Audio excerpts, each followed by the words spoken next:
Hi, this is Jeff Mann speaking, and I'm producing this video to complement my new revised impact and follow-through chapter. Over the years, my thinking on the golf swing continuously improves and changes, and I've decided to revise my impact and follow-through chapter to reflect my latest golf instructional insights. And I've decided to produce this video, which I will probably post on YouTube, to complement that revised chapter. Now, in the past, I've produced these swing videos using a camcorder, but I'm going to do it this time right in my room using my webcam, and I'll demonstrate certain points. Now, when I do this, I usually use my Ustream broadcast channel and using my webcam. And while I'm producing that, I'll be constantly looking off to the right side at my laptop screen to make sure that I'm centered in the screen and that everything is functioning adequately. Now, when we talk of the impact zone, I have three definitions that you need to understand. The immediate impact zone is within a few inches of impact. So when you come into impact, that's called the P7 position. And it's very important that you understand the P classification system, which I now use quite frequently in my review papers. So when one's playing golf and one gets to what's called the P6 position, over here, when the golf club is parallel to the ground and parallel to the ball target line, that's P6. When you get to impact, that's P7. And when your club shaft becomes parallel again to the ground in your late follow-through and early finish, that's called the P8 position. And between P6 and P8, I refer to that as the general impact zone. But I often refer to the impact zone as being roughly from P6.5, halfway between P6 and P7, and P7.5. So it's in this zone that's the critical impact zone. But of course, the most critical part of the impact zone I refer to as the immediate impact zone, and that's between P6.9 and P7.1. So as you come into impact, to hit the ball straight, I believe you need to square the club face and keep it square for a few inches between P6.9 and P7.1. And in that zone, I refer to that as the immediate impact zone. Now, it's very important to understand what I mean by squaring the club face and squaring the club head path. Now, to make that more easily understandable, I prefer to use a badminton racket simply because then you can see the entire face of the racket. But basically, when we're playing golf, we have a number of options in terms of ball flight. So if I was standing here and I was hitting the ball towards a distant target, let's say the middle of the fairway with a driver, I could generate a ball flight that would end up in the center of the fairway by starting the ball off to the right and letting the ball curve towards the center. That's called a push-draw ball flight. And to do that, I would be swinging in to out with my club head path, and I would have the club face slightly close to the path to produce that discrepancy between the club head path and the club face orientation angle that produces a mini draw so the ball could come back to the center of the fairway. Alternatively, I could swing out to in through impact and keep the club face slightly open to the club head path, which will produce a mini fade. So the ball will start towards the left side of the fairway and then curve back to the center. Now, in that situation, when you're hitting a push draw or a pull fade, you don't have to have what we call tracing a straight plane line. Now, here is a device called a Smart Stick, which you can buy, and it's got two laser lights built into this device, one at this end and one at that end. And this device is used, if you switch the laser lights on, to see if you can trace a straight plane line. Now, the importance of tracing the straight plane line is that it allows one to create a club shaft motion and therefore a club head arc that is symmetrical to the ball target line. So let's presume that this board here represents your inclined plane through impact. So I'm going to stand further away so that you could see this.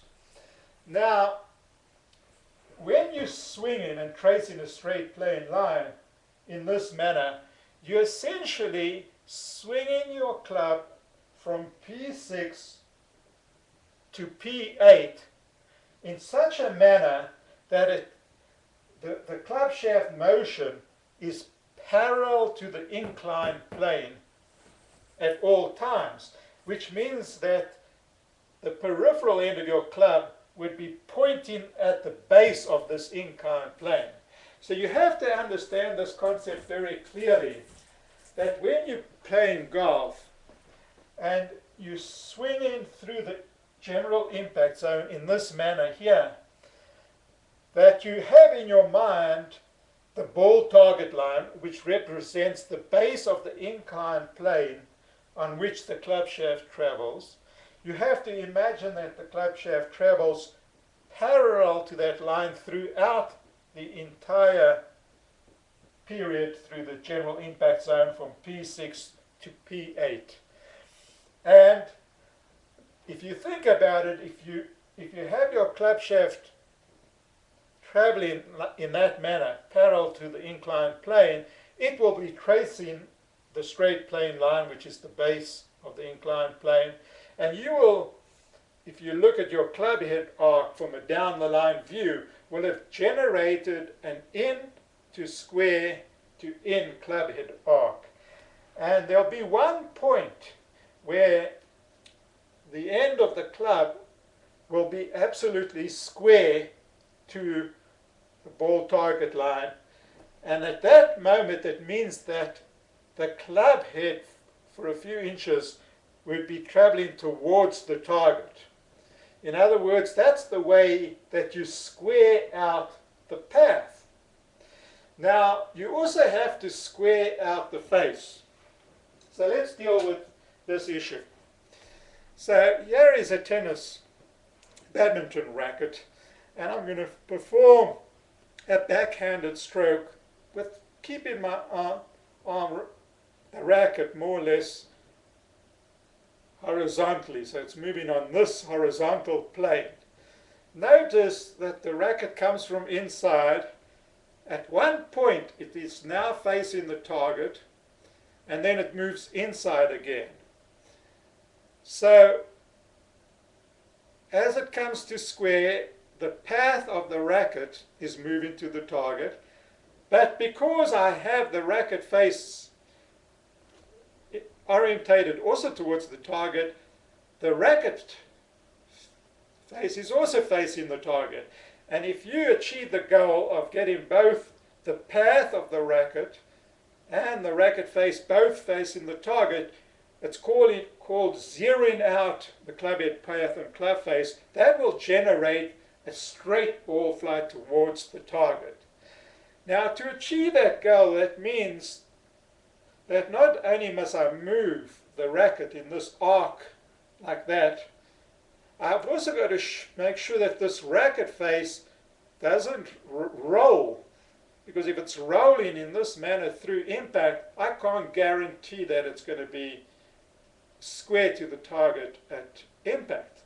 So what we need to achieve at impact is two things.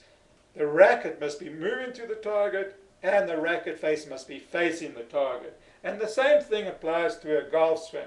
The only difference, of course, when we play golf, instead of moving horizontally in this manner, like this, we're playing on an inclined plane, but the motion is the same way.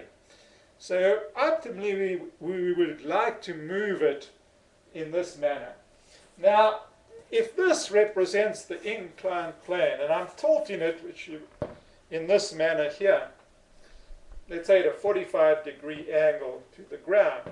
So you can imagine, optimally, it would be nice if we could just keep the racket moving like this. Notice that the racket face is perpendicular to the inclined plane. In other words, I'm not rolling at any point the racket. Now, in reality, if you use what I call a neutral grip, which means here's the racket, and I hold it in such a way that the back of my flat left wrist is parallel to the racket face in this manner. Now, to form the backstroke, notice how I'm rolling my arm so that the racket face at this point in the mid backswing, the racket face is parallel to the inclined plane, which means it had to roll. I had to internally rotate my left humerus, and I had to pronate my left forearm to get onto the inclined plane. Now in the downswing, we come down the inclined plane, and therefore the racket face and the back of the flat left wrist will be parallel to the plane, which means we have to roll it to get it square by impact. But the question then becomes, what happens after impact? Let's say you've successfully rotated it, got it square by P6.9, which is, say, an inch or 2 inches before impact. What should you do after impact? Should you continue to roll? And I would argue that the optimum way in tennis, as is in golf, is that you don't want to be rolling through impact. The second thing you would never do, right, in a tennis shot, is you would have no horizontal wrist motion like this.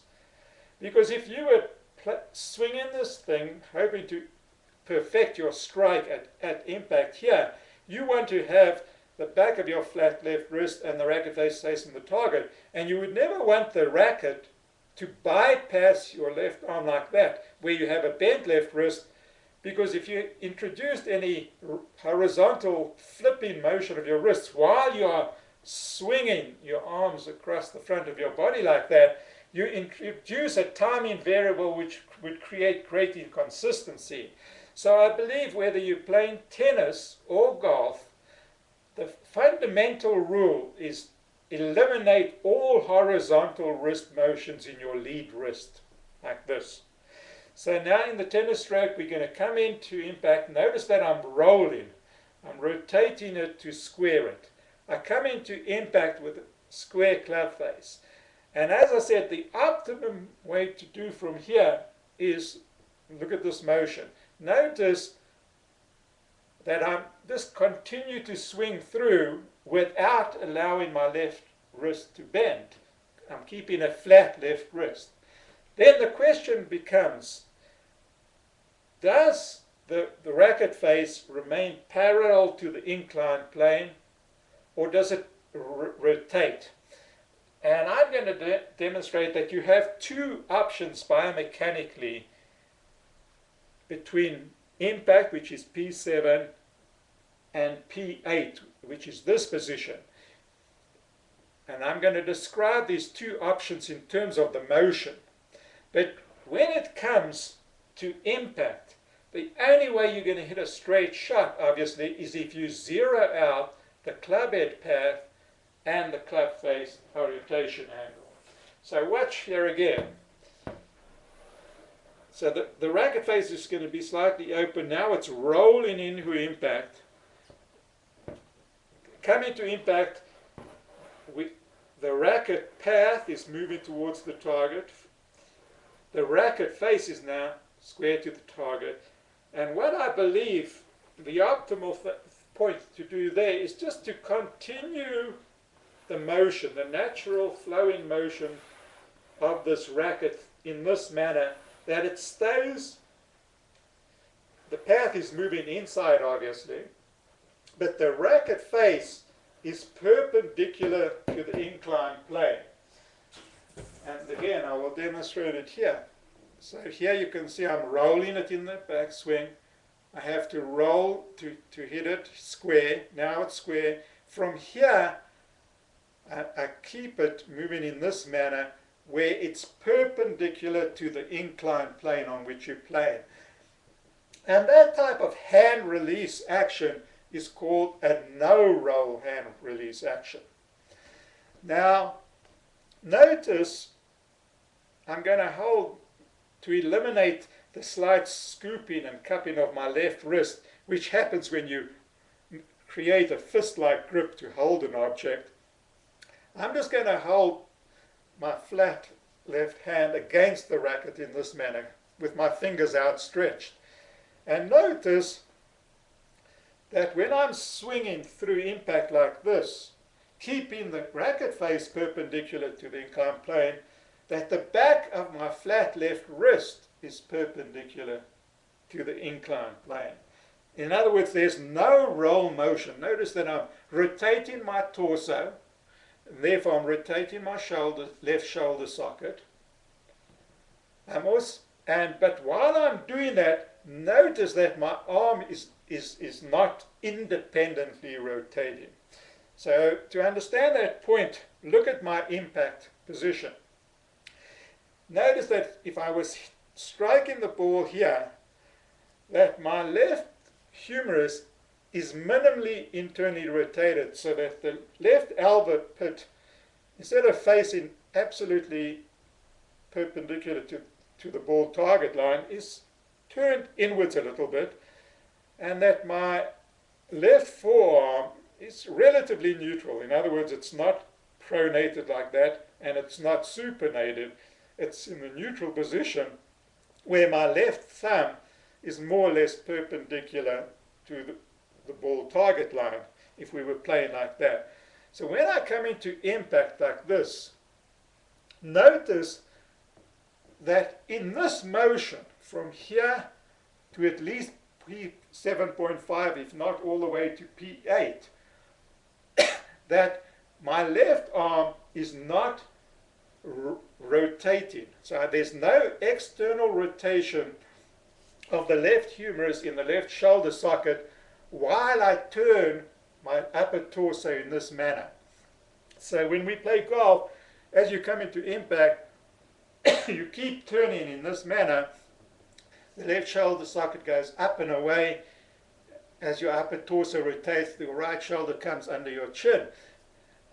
To keep the club face perpendicular to the inclined plane and prevent a roll, I'm essentially, if you look at it, just keeping this arm neutral. In other words, when you come into impact, it has a certain alignment, and I'm not changing that alignment as I continue to do this motion, you see, turning through. Now, as I mentioned, what causes the club face to rotate from impact here is the continuous rotation of the torso, and therefore the left shoulder socket, where the left arm is attached to the torso. Now, to do that fluidly, I believe you need to perfect a rotary motion of your lower and mid torso. Now, let me define what I mean by lower and mid torso. I divide the torso into 3 zones. So the torso starts obviously at the level of your clavicles, the upper sternum here, and it goes all the way to your pubic bone here, where if you press down just above the base of your penis, that represents the torso. And the lower torso extends from the pubic bone over here to, if you feel your pelvic bone over here, where the pelvic crest is, then between here and here is the lower torso, and that represents your pelvis, right, and the hip joints on either side. If I drew a line from here, the pelvic crest across, it's a few inches below the navel, and that's roughly at the level of the second lumbar vertebra. Now, the next zone is what I call the mid-torso zone. So from this zone here to a position just below the lower end of your sternum here, that I call the mid-torso, and that extends roughly from the L2 vertebra, the second lumbar vertebra, to roughly the sixth thoracic vertebra. Yeah, that's your mid-torso. So your upper abdomen and mid-abdomen represents your mid-torso motion. And then from the lower end of your sternum to the upper end of the sternum, that's the upper torso, and that represents the motion of your shoulders around the upper thoracic spine, between the first thoracic vertebra and the sixth thoracic vertebra. Now, these definitions are arbitrary. In other words, this division into upper, mid, and lower torso are in a sense arbitrary, because when you're moving, you're obviously moving everything. But why I believe it's important to understand is that if you want to create this no-roll motion of the arm, of the left arm, as I'm showing you here, where the left arm is not rotating independently. You see, that's an independent rotation. Look at the back of my wrist rolling. To do that motion in a very fluid and efficient manner, you need to ensure that your pelvis continues, the lower torso, and the mid-torso rotates. So the feeling is that if you were holding out a racket or a golf club and you were doing this motion, the feeling must be that you are continuing to rotate your lower mid-torso through impact, so that the butt end of your racket or the golf club is continuously pointing at your navel. And I'll do it in this angle here. So look at it in the follow-through. Can you see how I'm not moving my left arm independently of the rotation of my torso? Notice how my hands are moving inside very soon. I'm not moving my hands out there towards the target. I'm coming into impact. The back of my flat left wrist will face the target. And then I'm rotating in this manner like that. Now, what is the right arm doing during this period? When we play golf and we come into impact, we come with a flat left wrist with a slightly bent right wrist like that. And the right elbow has not yet straightened. Now, I'm going to refer to this alignment, impact alignment, as the impact triangle. In other words, you have a straight left arm, and then you have the right side of the triangle represented by a bent right wrist, slightly bent right elbow, and the top of the triangle obviously is the line across the shoulders. So if you imagine this triangle at impact, what the feeling you would have if you used this way of following through from impact using a no-roll action is the feeling of keeping the impact triangle intact as you rotate. So to do that, notice how I keep the bend in the right wrist. Now the right arm is straightening as you come through impact into your follow-through. But even though the right arm's straightening, I'm not losing the bend in the wrist. So through the follow-through, you would look like this. See how you're going through with the impact triangle, turning inwards, inside left, turning inside. And this motion I refer to as a CP arm release action. CP stands for centripetal, and there are two arm release actions that you can choose to use. The one is a CF, arm release action, and that's a centrifugal arm release action. And that's an arm release action which I'll describe next, where your arms can move somewhat away from your body towards the target. But in this arm action, which I'm now describing, CP stands for centripetal. It's keeping it connected to your body, keeping it moving, in a sense, towards an imaginary center. So if you decide to use this type of release action through impact, you need to coordinate two phenomena.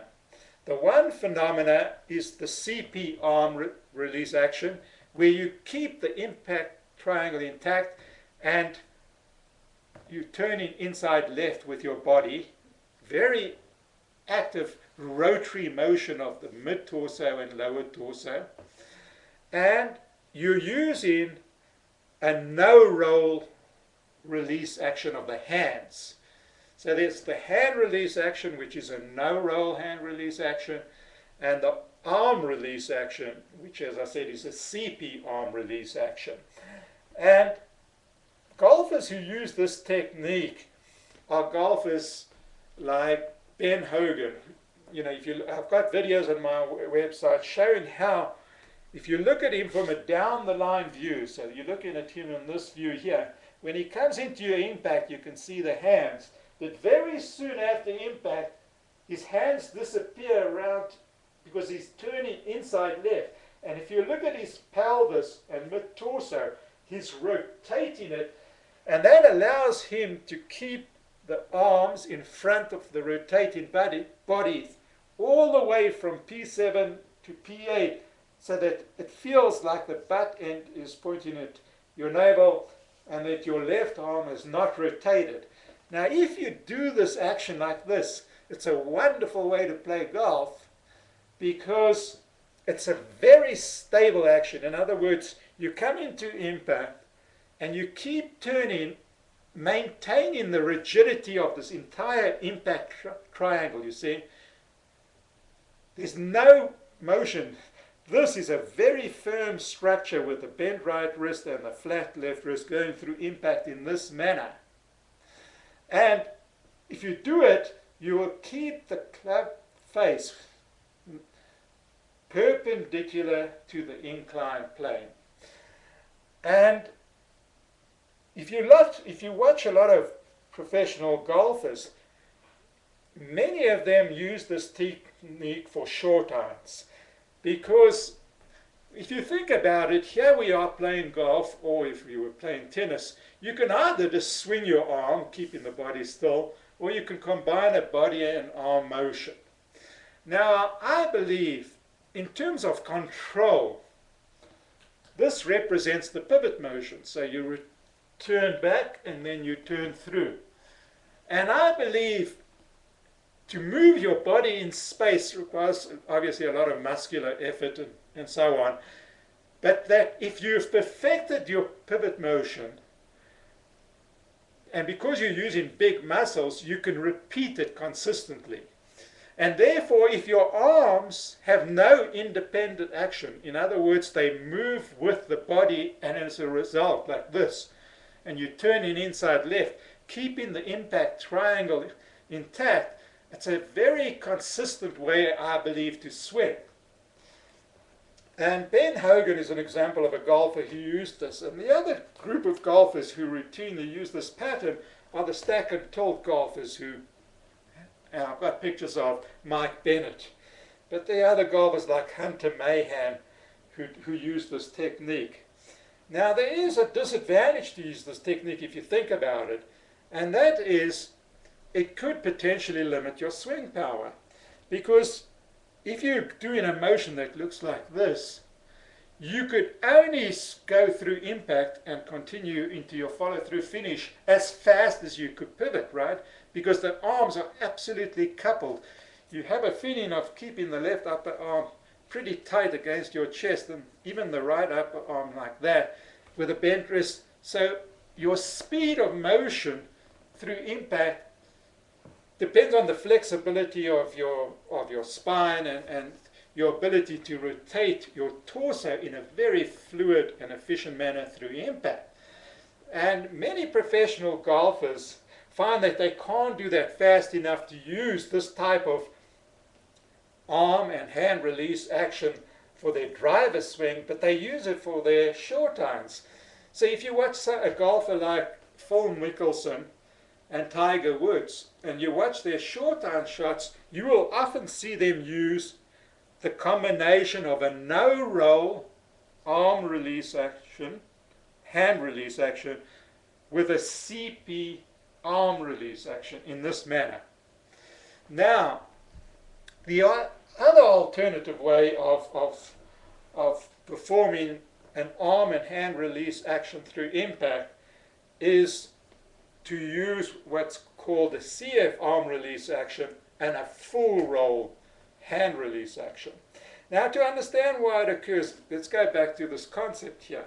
So if you're playing tennis, I have to rotate this arm in the backswing to get onto the plane because I have a neutral grip.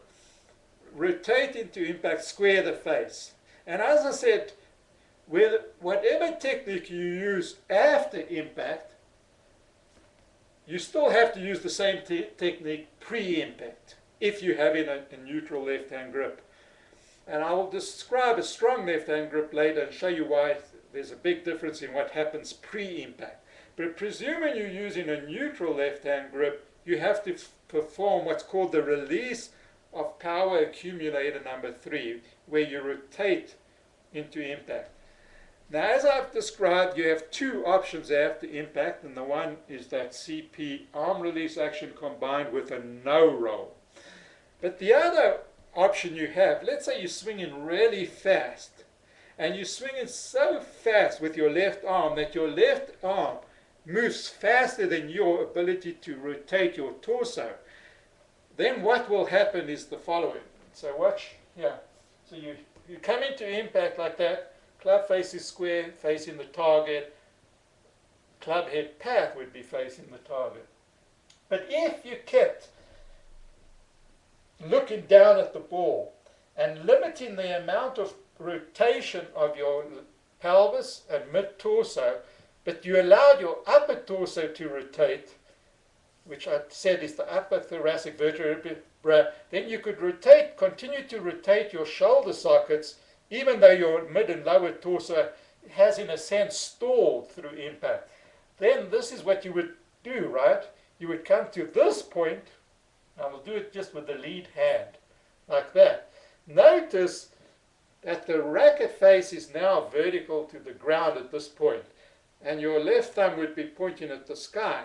And if I was doing it with a golf club, here's a short golf club, that motion. Coming to impact, and you would look like that. Toe of the club would be pointing up. The back of the flat left wrist would be vertical at this point. And the reason why that happens is, just think of it this way. I'm going to do it without a club now, just so that you can see the back of my flat left wrist. So in the backswing, I have to rotate the back of the flat left wrist onto the inclined plane. You come down the inclined plane, rotate into impact so that the back of your flat left wrist can face the target at impact. And then after impact, can you see this motion here? Look. Notice that the back of the flat left wrist is rotating. And what's happening is, instead of moving this impact triangle as a unit like that due to a rotation of the torso, where this arm does not externally rotate, what's happening is that this arm is now starting to externally rotate. And if your left humerus starts to externally rotate and your left forearm rotates at the same speed, then the back of your flat left wrist, and therefore the club face, is going to be rolling. That's why we refer to this as a roll. And I just use the term full roll, is if you roll so that when you get to the P8 position, the back of your flat left wrist is parallel to the ball target line and vertical to the ground. So this is the motion that you're doing when you use a full roll. The other point, notice it, and I'll do it from this angle at the camera. Here I'm doing the motion where it's vertical. Notice that I'm not turning inside as much with my body because you come into impact, your pelvis is all open at impact, and then you're still looking down at the ball. Now your arms are moving through in this manner, you see. It's a feeling of the arms moving more towards the target, and therefore the butt end of the club, I'll do it with the racket because it's nice and easier to see. If you were doing it like that, the butt end would not point at my navel because I would not be turning through impact with my lower mid-torso. It would be a feeling that this is almost pointing away from the target at the P8 position. In other words, the arms and the upper torso have rotated far more than the lower torso and the mid-torso, and that's why you look like that, which means that the arms at P8 are facing the target and away from the body, and that's called a CF arm release action. So when your left arm moves in this manner towards the target, in contrast to a CP, I'll do a CP now. In a CP, look where you are. You're inside like there. Look, your hands are well inside of this position because you're moving the entire impact triangle inside due to a continuous rotation of the lower and mid-torso. While in a CF arm release action, it's only the upper torso that rotates, and therefore it looks steeper. The shoulder turn angle is steeper. The arms move like that. Now, the back of the flat left wrist and the racket face, and therefore the club face in a golf swing, would, in this between P7 and P8, rotate so that it's perpendicular to the ground, but not perpendicular to the inclined plane. And that's called a full roll hand release action. So what the second alternative you have when playing golf is you can use a full roll hand release action combined with a CF arm release action. Now, let's look at what happens to the right wrist and the right arm. As I said, when you come into impact, whatever technique you use, you look at golfers at impact, they look like this. So they have a slightly bent right elbow at this point. The right wrist is bent back and the left wrist is flat in this position here. Now, if you're going to use the CF arm release action, I'm going to first do it with this arm. Notice how the upper arm is rotating. I am still continuing to rotate my upper torso, but the lower mid-torso is stalling. It's not rotating as much. To get to this position here, where the racket face is perpendicular to the ground and parallel to the ball target line, I've had to have some external rotation of this arm. So what does the right arm do during this release action? Notice what happens is it feels like as you straighten your right arm through impact into your follow through, you have the feeling that the right wrist straightens as if you're shaking hands with the target, with someone in the direction of the target. And this is a passive phenomenon. So watch here. See how it's straight. I'll do it towards the camera. So notice that I'm keeping my left wrist vertical, not allowing my left wrist to bend. It remains flat. Notice how the racket face is moving vertical to the ground. And here at the P8 position, it's vertical to the ground and parallel to the ball target line. Notice how if my right arm stays with, notice how the right arm becomes fully straight and my right wrist becomes fully straight. Notice that the straightening of the right wrist does not imply that the left wrist has to bend, right? You can see that I'm keeping a flat left wrist all the way. Notice how my left upper arm is rotating, externally rotating, notice that my right forearm has to roll. So you pronate in your forearm and internally rotating your right humerus to get to this position. So it looks very different to a CP arm release action. Because in a CP arm, I said you can keep the bent right wrist as you turn the whole impact triangle inside like that. Now, there's another difference. When you perform a full roll release action as a swinger, you essentially swing. A swinger pulls the left arm through impact. So you use your pivot motion to pull the left arm. So as you rotate, the left shoulder socket's moving up and away through impact. It's pulling on the straight left arm in this way, like that. Now, as you come through impact, the right wrist, which is bent at impact, as I said, will straighten in this manner like that. This straighten is passive. In other words, you're not pushing with the right arm through impact. The left arm's doing all the pulling and the right arm is just passive and through. Which means that the stability of your hands through impact and for the next number of inches is dependent on you pulling the flat left wrist through impact. Now, to prevent flipping through impact, the only possible way you can do it using this technique is to make sure that you pull your left hand as fast towards the target and to a degree inside left, faster than the club is moving from a rotational perspective. Because if you slow down the motion of your left hand, then the club could pass your left hand and then you would have a bent left wrist, and that's flipping. And as I stated, I believe there is no room for any flipping motion throughout your downswing or follow through. You need to keep the left wrist flat. And the way you do it biomechanically is you have what I call an intact flying wedge. When the racket is in line with the left arm and you have a flat left wrist, if you rotate this entire unit in your backswing and then you rotate it into impact and you keep moving in this manner like that, it's the continuous motion of this intact flying wedge that allows you to keep the left wrist flat. Now, as I said, the right wrist will straighten through impact like that.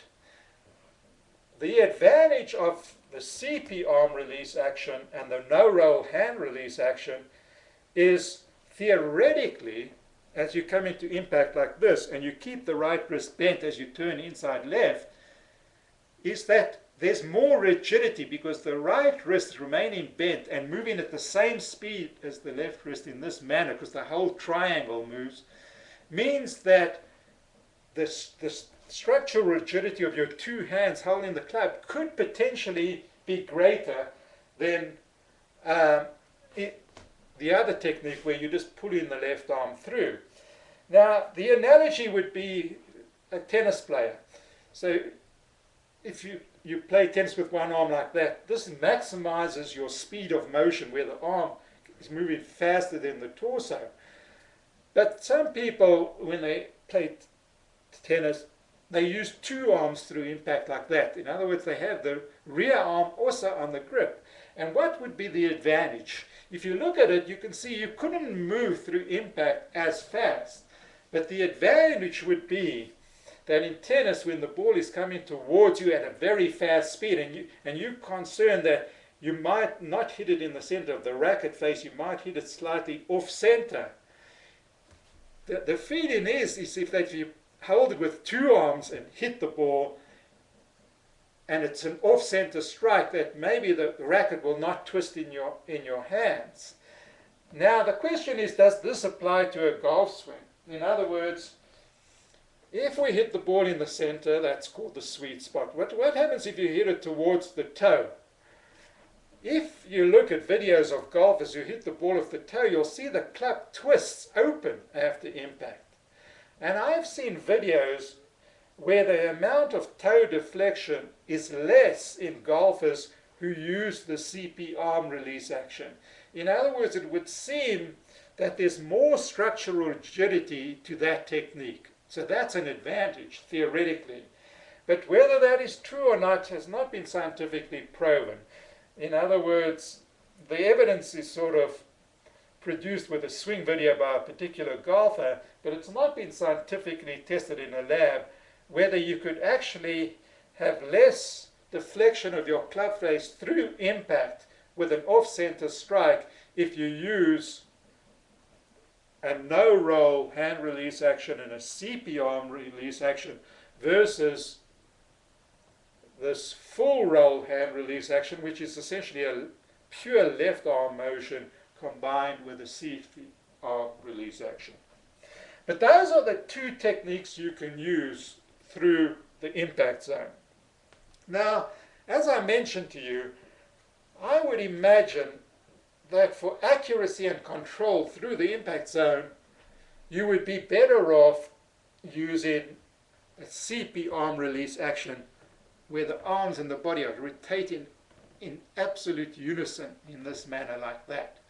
Although I can't do this technique because I do not have sufficient mobility of my mid and lower torso due to a lack of spinal flexibility and a lack of hip joint flexibility. I just cannot move as well through. So I tend to stall my lower and mid torso, and I use the full roll release action.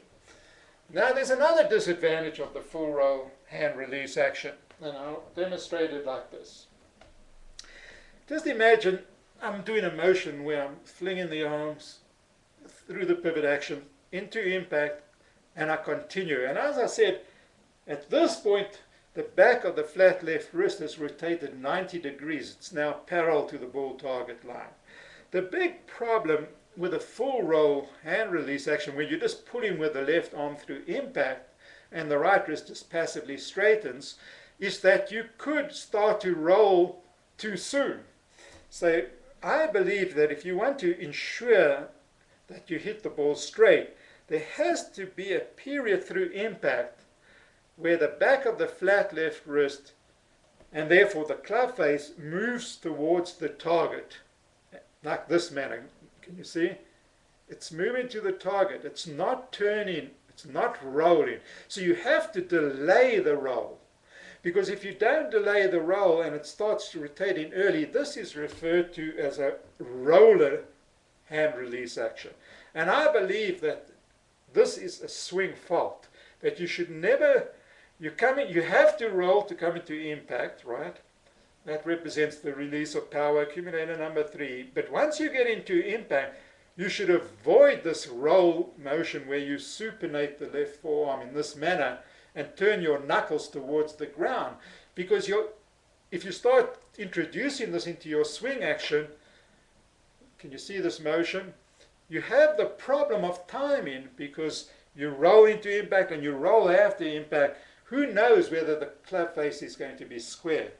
So I believe if you decide to use a full roll hand release action combined with a CF arm release action, you need to delay the roll action for anywhere from 3 to 12 inches after impact so that you look like this through impact. And then you roll. Now the question would be, how's this possible? How can you keep the back of the flat left wrist facing the target for many inches through the immediate impact zone? Because you would say that surely the arm is going to rotate automatically, and I believe that this is a myth. And the reason why this myth is perpetuated is people think of the left arm, and let's presume that this club represents both the left arm, which would be the handle, and this club shaft represents, and think of it as a pendular motion. So if you have a pendular motion in this rotary manner, like here, pendular motion, if the fulcrum point, which would be your left shoulder socket, stays stationary in space, then you can see that this straight left arm and club shaft, which is in a straight line relationship, has to always be moving in an arc. It never moves in a straight line. But human beings are different, because what's happening through impact is the following. When we are moving in a golf swing, the left shoulder socket is in continuous motion. Now, in your early downswing, notice that it's moving relatively horizontal to the ground, mid-downswing, and as you get closer to impact, your left shoulder, instead of continuing to move towards the target, starts to move up and away, because you straighten your left leg, extending the left side of your mid and upper torso as you come into impact like this, and that moves the shoulder socket more up and away rather than towards the target.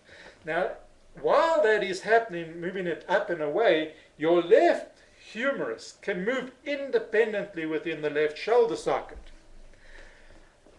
I have to stop occasionally and just move my mouse to see the screen again. So notice that as I'm moving up and away, I can control the degree of rotation of the left arm, right? So look how I'm keeping it going towards the target. Now, if you exaggerate it, you can see then it's moving in a straight line to the target. Let me do it towards the camera. So you come into impact, your shoulder sockets are moving up and away. The hands are moving, you see, towards the target, but that's exaggerated, right?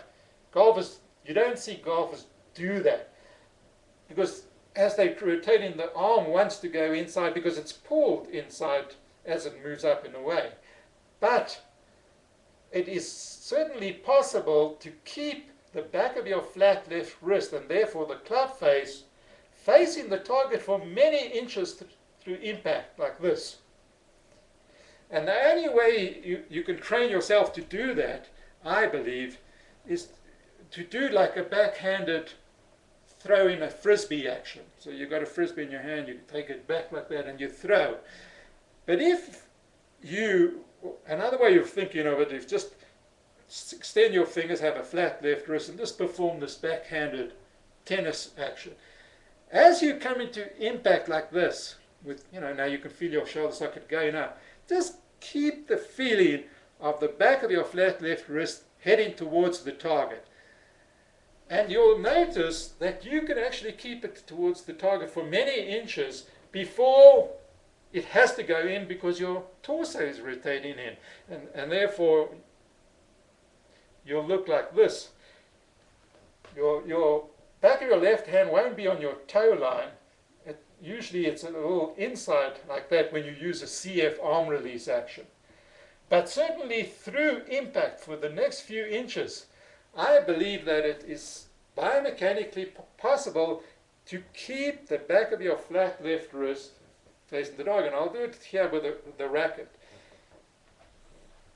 Hopefully you can see it. So I'm going to sort of angle towards the ground. And so you rotate, come into impact, square the face. Now I'm turning up and in. And therefore you can see my racket is moving inside the racket. But for a few inches through here, I have the distinct feeling of the back of my left wrist moving towards the target. And I've looked at a lot of videos of professional golfers, and I've noticed that many of them manifest this pattern. That if you look at the back of the flat left wrist for a few inches after impact, it is facing the target, and their club face is facing the target. Sometimes it's 3 inches, sometimes it's 6 inches, sometimes it's even as much as 12 inches after impact. And I believe that it's the fact that our left shoulder socket is moving in space, and the fact that we are capable of independently controlling the angle of our arm by the fact that we can rotate the humerus in the left shoulder socket, that we can create this scenario, right? Look at that. Can you see back of my flat left wrist is still facing the target here? And that's what you need to do, because if this action, you could refer to as a drive hold release action. Now, in the CP arm release action, combined with a no roll hand release action. Notice that if you turn inside like this with a bent right wrist, and you keep what I call the impact triangle intact, that's a very rigid structure, and in a sense you are drive holding your hands through impact. But I also believe that you can think of the word drive hold, where you keep this angle of the flat left wrist facing the target, even in a full roll release hand action, if you have the feeling that when you come into impact, that you're still going towards the target in this manner. And of course then you're going to roll like that. Because what I believe that it's critical, if you want to ensure a straight ball flight, you definitely want to zero out your club head path and the club face angle through impact. And if you imagine the golf swing as being a totally rotary motion, it would require the most exquisite timing to get it exactly square at impact, and then of course it's going to turn inside, and you have to hit the ball at that exact moment in time. And I believe that as human beings it's very difficult to time it in that manner. That's why when I notice professional golfers and you look at them through impact, they look like this. They are still keeping that flat left wrist more or less facing the target, although from this angle, can you see it's actually turning inside, but the feeling is like, and then you end up like that. And what you need to avoid is any roller release action through impact. And certainly never let the flat left wrist break down and flip. There should be no flipping motion at any time through the impact zone. Now, I've described the flat left wrist as a marker for you. So if you're training yourself and you use what I call a neutral left arm and a neutral grip, and a neutral grip can often be perceived to be a weak grip, where you only see one knuckle over here, and where the thumb is pointing at vertically up like that on the top of the grip. That's very weak.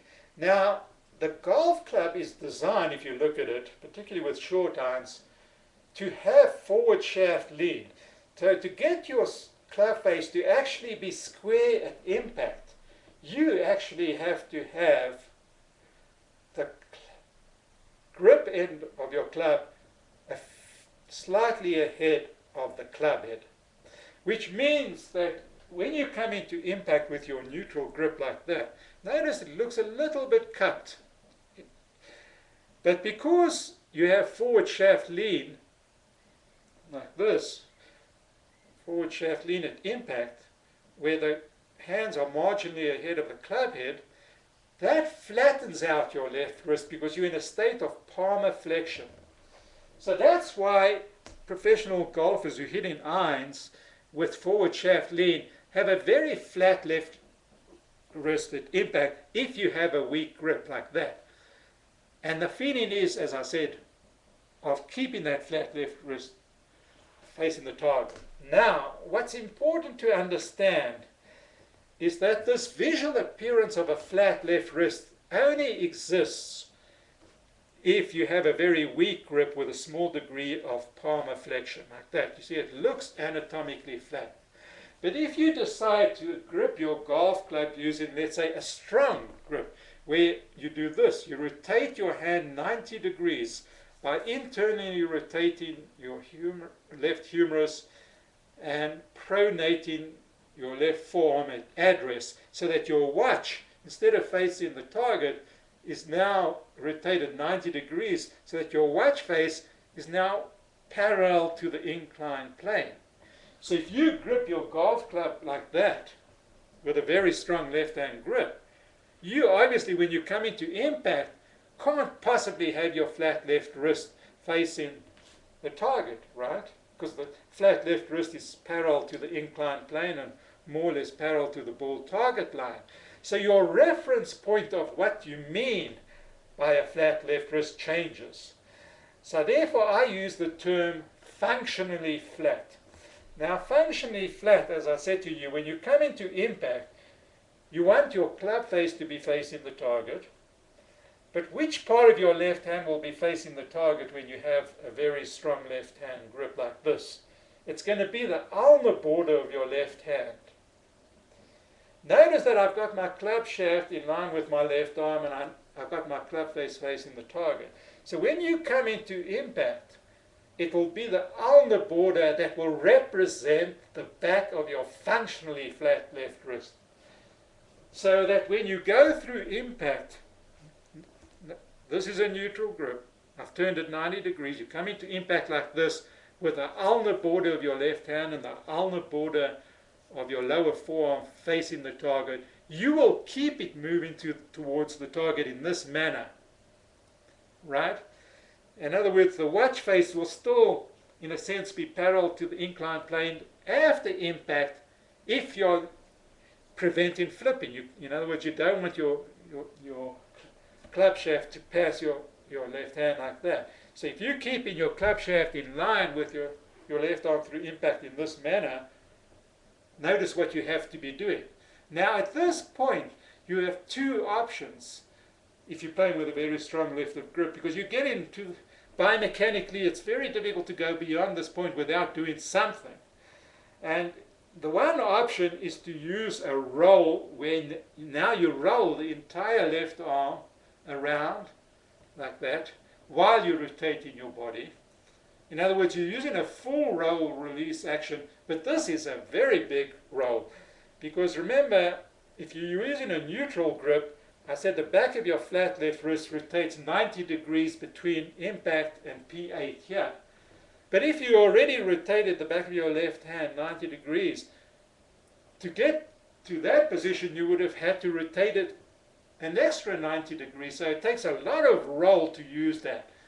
And some long drive competitors who use a very strong left hand grip don't do that. So what they do is the following.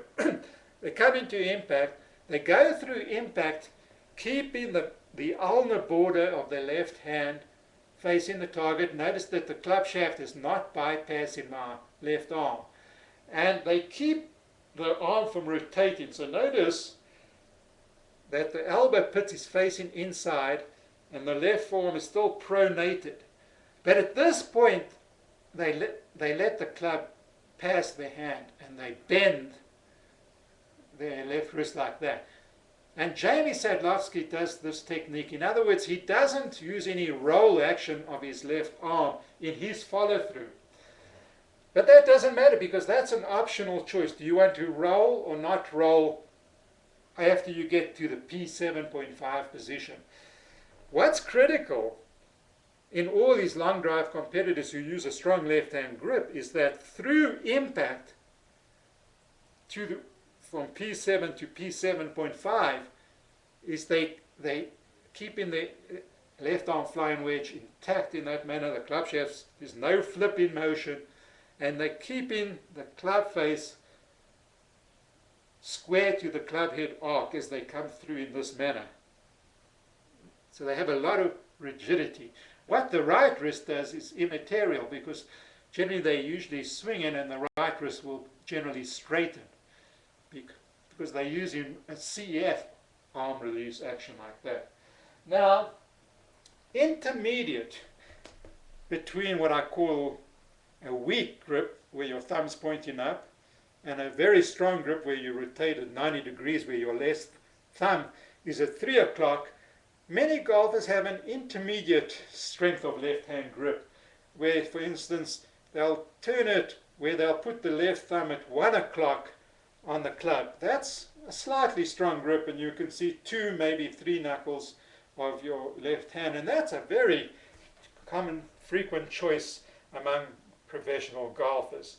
So if you are doing that, adopting the grip means that you have a certain amount of internal rotation of your humerus at address and a more pronation of your left forearm, where the watch face is more or less 45 degrees angled like that, and then you hold the club, which means when you come into impact you have to look in a similar manner like that. So again, when we talk of what represents the back of your flat left wrist, it's not going to look flat. It's going to look scooped or cut, but it will be functionally flat if you come into impact. And I'm going to do this again with a badminton racket, where I'm going to get this square. Now notice I'm putting my thumb at the 1 o'clock position. My left hand's rotated over. So if I come into impact with the racket facing the target, notice that the back of my left hand is facing up at a certain angle, right? It's not quite facing the target, but it's still functionally flat if the club face and the arm are in a straight line relationship through impact. So that's why it's important to understand, when I keep on talking about this flat left wrist, keep it facing the target, that I'm talking of the back of your functional left wrist. And a functional left wrist will only be an anatomically flat left wrist if you have a weak grip, but it will not be an anatomically flat left wrist which looks visually flat at impact like this if you have a slightly strong left hand grip or a very strong left hand grip, where it will still look cut like that. But it's very important that you still must avoid any flip-in motion through impact, and you must avoid any roll motion of your left arm through impact. In other words, what I've described now, I believe, are the two options you have of how you move your arms and your hands through impact. And you have to decide which one works for you. In other words, do you want to be a golfer who uses a CP arm release action combined with a no-roll hand release action like this, where you're turning your body, keeping the impact triangle intact, or you're going to be a golfer who comes into impact and releases the arms away from the body and allows a certain degree of external rotation of the left arm, which will cause a roll motion of the left arm beyond impact, where the right arm will straighten, the right wrist will straighten passively, but you still have a flat left wrist. And if you use that action, I can't tell you how important, if you decide, because most professional golfers for their driver's swing are using this motion of a full roll hand release action combined with a CF arm release action, it's critically important that you do not start rolling the back of your flat left wrist through the immediate impact zone here. Because if you start to roll like this, that's a roller release action, you'll be an inconsistent golfer.